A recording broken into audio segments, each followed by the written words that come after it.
नमस्कार। स्वागत है आपका इल्विन क्लासेस के यूट्यूब प्लेटफॉर्म पे। हम लोग प्रकाश विषय को पढ़ रहे थे। हमने प्रकाश के पहले अंक में पढ़ा प्रकाश किसे कहते हैं, प्रकाश किस प्रकार की ऊर्जा होती है, प्रकाश विकिरण ऊर्जा होती है, प्रकाश कैसे संचारित होती है आदि प्रकाश के विभिन्न आयामों को पढ़े। अब हमारा महत्वपूर्ण आज का सेगमेंट है प्रकाश वाले में हम लोग देखेंगे वर्ण विक्षेपण और दर्पण के बारे में पढ़ेंगे।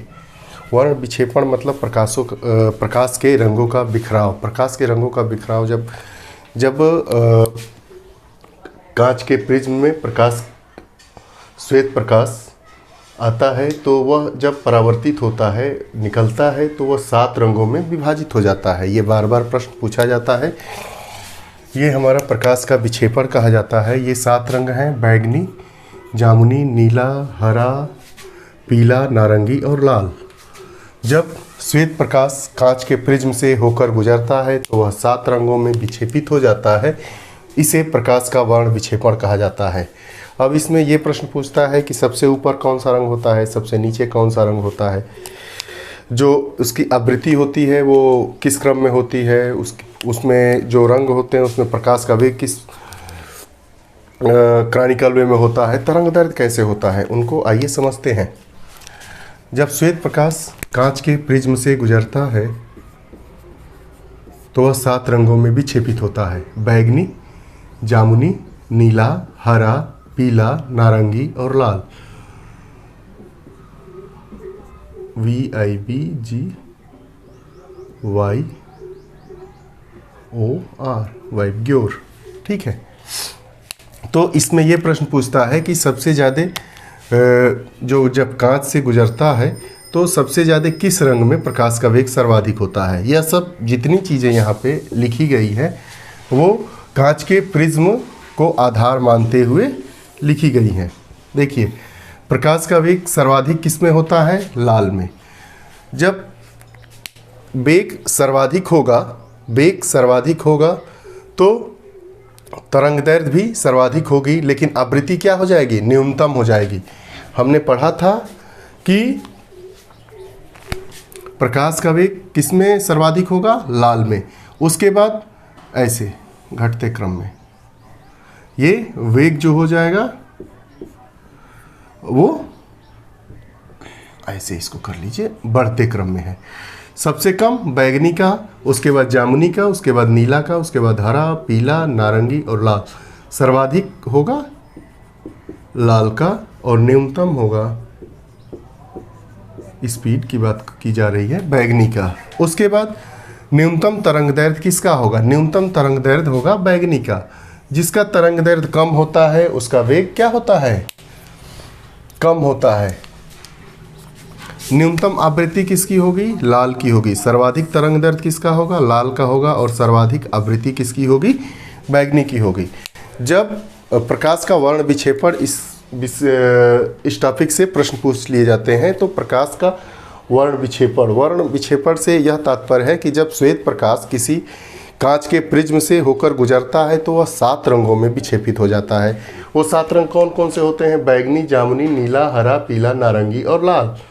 इसमें जो सर्वाधिक आवृत्ति किसकी होती है? बैगनी की। उससे कम आवृत्ति किसकी हो जाएगी? जामुनी की। उससे कम आवृत्ति किसकी हो जाएगी? नीले रंग की। उससे कम हरा, उससे कम आवृत्ति पीला, उससे कम आवृत्ति नारंगी और उससे कम लाल की।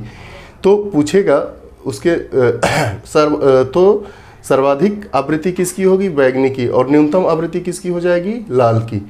वैसे ही प्रकाश का वेग सर्वाधिक किस में होगा? लाल में होगा। और न्यूनतम किस में होगा? बैगनी में होगा। वैसे ही न्यूनतम तरंग दैर्ध्य किसकी होगी? बैगनी की होगी। सर्वाधिक किसकी होगी? लाल की होगी। यही कारण है कि सिग्नल में हम लाल रंग का प्रयोग करते हैं। क्यों करते हैं? क्योंकि उसका तरंग दैर्ध्य सर्वाधिक होता है। तरंग दैर्ध्य सर्वाधिक होगा तो मतलब वो चीज़ दूर तक दिखाई देगी। तरंग दैर्ध्य अगर कम होगा तो वह वस्तु नज़दीक तक ही दिखाई देगी। इसलिए ट्रैफिक में लाल रंग का प्रयोग हम इसीलिए करते हैं कि उसकी तरंग दैर्ध्य सर्वाधिक होती है। सर्वाधिक आवृत्ति किसकी होगी? बैगनी की। न्यूनतम आवृत्ति किसकी होगी? लाल की। जिसकी आवृत्ति न्यूनतम उसका तरंग दैर्ध्य सर्वाधिक अधिक होता है। तो देखिए, न्यूनतम आवृत्ति लाल रंग की, सर्वाधिक तरंग दैर्ध्य लाल रंग का। उसके बाद प्रकाश का परावर्तन। अब हमारा दूसरा विषय है प्रकाश का परावर्तन, रिफ्लेक्शन ऑफ लाइट।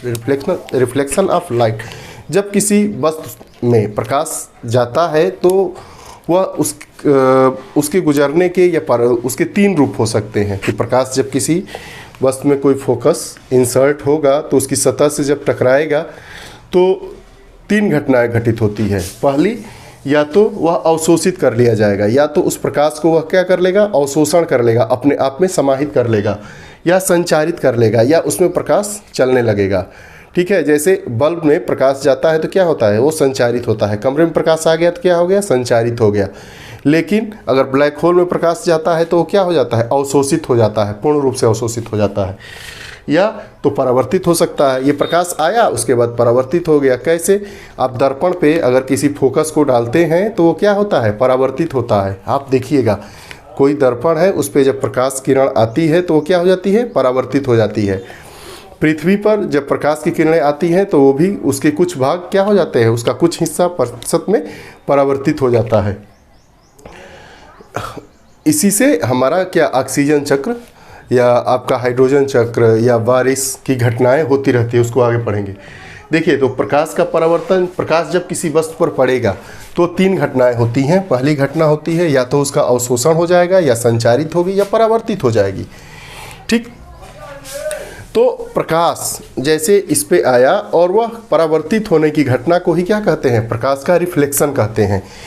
ठीक, तो यह परावर्तन की घटना कहलाती है। जैसे ये कोई वस्तु है, इस पर प्रकाश की किरणें आई तो 3 घटनाएं होगी, या तो वह प्रकाश अवशोषित हो जाएगा, या संचारित होगा, चलने लगेगा, या परावर्तित हो जाएगा। तो जो प्रकाश जब किसी वस्तु की सतह पर टकराएगा और वह परावर्तित हो जाएगा तो इसी घटना को, इसी परावर्तन की घटना को हम प्रकाश का परावर्तन कहते हैं। जो चमकीली वस्तुएं होती हैं उन पे प्रकाश का परावर्तन क्या होता है, ज़्यादा होता है, अवशोषण कम होता है। तो प्रश्न ये पूछता है कि जो पालिशदार वस्तुएं होती है और जो पालिशदार वस्तुएं नहीं होती है तो उसमें सर्वाधिक परावर्तन किस वस्तु पे होता है। तो जो पालिशदार वस्तुएं होती है उसमें सर्वाधिक परावर्तन होता है। यही कारण है कि व्यक्ति जो काले जूते होते हैं, चमड़े के जूते, उनमें पालिश लगा के रखता है ताकि हमारे पैर गर्म नहीं होंगे, क्योंकि जो ऊष्मा या प्रकाश उस पे आएगा वो परावर्तित हो जाएगा। ठीक है, देखिए,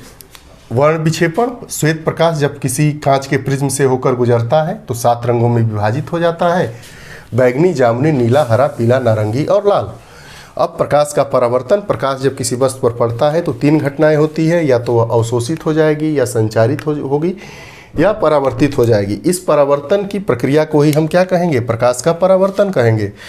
तो जो पालिशदार वस्तुएं होती हैं, चमकीली वस्तुएं होती हैं उसमें प्रकाश का परावर्तन, पालिशदार जो वस्तुएं नहीं होती है या जो वस्तुएं चमकीली नहीं होती हैं उनकी अपेक्षा ज़्यादा होता है। अब हमारा दूसरा जो विषय है दर्पण। दर्पण क्या है, दर्पण एक चिकनी पालिश युक्त सतह होती है, परावर्तक सतह होती है जिस पे हम लोग अपना चेहरा देख सकते हैं। देखिए, दर्पण 2 प्रकार के होते हैं, समतल दर्पण और गोलीय दर्पण। समतल दर्पण और गोलीय दर्पण। गोलीय दर्पण में अवतल दर्पण और उत्तल दर्पण। कई बार ये प्रश्न पूछा जाता है कि अवतल दर्पण और उत्तल दर्पण किस दर्पण के उदाहरण हैं, तो ये लोग गोलीय दर्पण के प्रकार हैं या उदाहरण हैं। समतल दर्पण, समतल दर्पण जैसे हमारा जो ड्रेसिंग रूम में जो दर्पण होता है वो समतल दर्पण होता है। इसमें जो हमारा प्रतिबिंब होता है वह वस्तु के आकार के बराबर होता है। जो प्रतिबिंब होता है वो क्या होता है, आभासी होता है। पूछा जाता है कि जो समतल दर्पण में व्यक्ति अपना प्रतिबिंब देखता है वो प्रतिबिंब वास्तविक होता है या आभासी होता है। तो समतल दर्पण में देखा गया प्रतिबिंब आभासी होता है। समतल दर्पण, इसकी सतह क्या होती है, रजत धातु की चमकीली तह वाली कांच की पतली, चपटी और चिकनी सतह होती है, जैसे हमारा श्रृंगार दर्पण। ठीक है, समतल दर्पण में हमारा प्रतिबिंब कैसा होता है, आभासी होता है, और आकार उसका कैसा होता है, वस्तु के आकार के बराबर होता है। अब हमारा जो दर्पण का दूसरा प्रकार है गोलीय दर्पण। गोलीय दर्पण में 2 प्रकार के दर्पण होते हैं, एक कॉनकेव और दूसरा कॉन्वेक्स। कॉनकेव को हम अवतल दर्पण कहते हैं और कॉन्वेक्स को उत्तल दर्पण कहते हैं। जो हमारा ये अवतल दर्पण है इसमें प्रकाश का परावर्तक होता है वो धंसी हुई, अंदर जो बस अवतल सतह होती है उस पर होता है, और ये बाहरी परत होती है पेंट द्वारा रक्षित परत। अब आप देखिए जो गाड़ी होती हैं, गाड़ियाँ, मोटरसाइकिल हो गई, कार हो गई, उसकी जो सर्च लाइट होती है उसमें जो दर्पण का प्रयोग किया जाता है वह अवतल दर्पण का प्रयोग किया जाता है। दंत चिकित्सक दांतों को देखने के लिए जिस दर्पण का प्रयोग करते हैं वो क्या होता है? अवतल दर्पण। अवतल दर्पण में क्या होता है कि जो प्रकाश क्या हो जाता है, फैल जाता है, उसका प्रसार हो जाता है। इसीलिए दांत को जब दंत चिकित्सक देखते हैं तो दांत हमारे बड़े दिखाई देते हैं। उसके बाद उत्तल दर्पण। उत्तल दर्पण में ये जो उभरी हुई सतह होती है वो उत्तल सतह कहते हैं, और जो अंदर के तरफ झुकी हुई जो परत है वो पेंट द्वारा रक्षित रजत पटल होती है। ठीक है, तो जो इसमें प्रकाश का परावर्तन होता है वो उभरी सतह पर होता है। प्रश्न ये पूछता है कि जो हमारा अवतल दर्पण होता है उसमें प्रकाश का परावर्तन किस पे होता है? तो भीतर हुई धसी हुई सतह पे होता है, और उत्तल दर्पण में उभरी हुई सतह पर होता है। अब प्रकाश का परावर्तन हो गया उभरी हुई सतह पर, तो अब इसका प्रयोग क्या होता है? वाहनों में जो पीछे देखने वाला शीशा होता है, साइड मिरर, उसमें उत्तल दर्पण का प्रयोग किया जाता है। देखिए प्रकाश में दर्पण एक चिकनी उच्च पालिशयुक्त परावर्तक सतह होती है। दर्पण समतल दर्पण, इसकी एक सतह रजत धातु की चमकीली तह वाली कांच की पतली चपटी और चिकनी सतह होती है, जैसे हमारा श्रृंगार दर्पण। समतल दर्पण में हमारा प्रतिबिंब आभासी होता है तथा प्रतिबिंब का आकार वस्तु के आकार के बराबर होता है।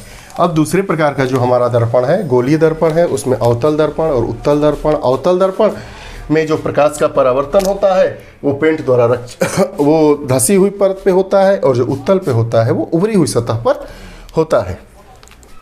इसके बाद वाले अंक में हम लोग पढ़ेंगे लेंस के बारे में, लेंस और लेंस का अनुप्रयोग, किस लेंस का प्रयोग किस दृष्टि दोष को दूर करने में होता है। आज जितने भी परीक्षा की दृष्टि से महत्वपूर्ण आयाम हैं उनको हम देखेंगे। आज के इस अंक में आप लोगों ने वर्ण विक्षेपण के बारे में पढ़ा, इससे बार बार प्रश्न पूछे जाते हैं। प्रकाश का वेग प्रिज्म से जब होकर गुजरता है तो सर्वाधिक किस में होता है, न्यूनतम किस में होता है, तरंग दैर्घ्य किस में ज़्यादा होती है, आवृत्ति किस में ज़्यादा होती है। उसके बाद प्रकाश का परावर्तन, जब प्रकाश किसी वस्तु की सतह से टकराता है तो कौन कौन सी घटनाएं होती हैं, ये भी कई बार पूछा है। तो 3 घटनाएं होती है, या तो अवशोषित हो जाएगी, या संचारित होगी, या परावर्तित हो जाएगी। जो परावर्तन का प्रक्रम होता है उसे प्रकाश का परावर्तन कहते हैं। प्रकाश का परावर्तन चिकनी सतहों से ज़्यादा होता है, खुरदरी जो चीज़ें होती हैं उससे कम होता है।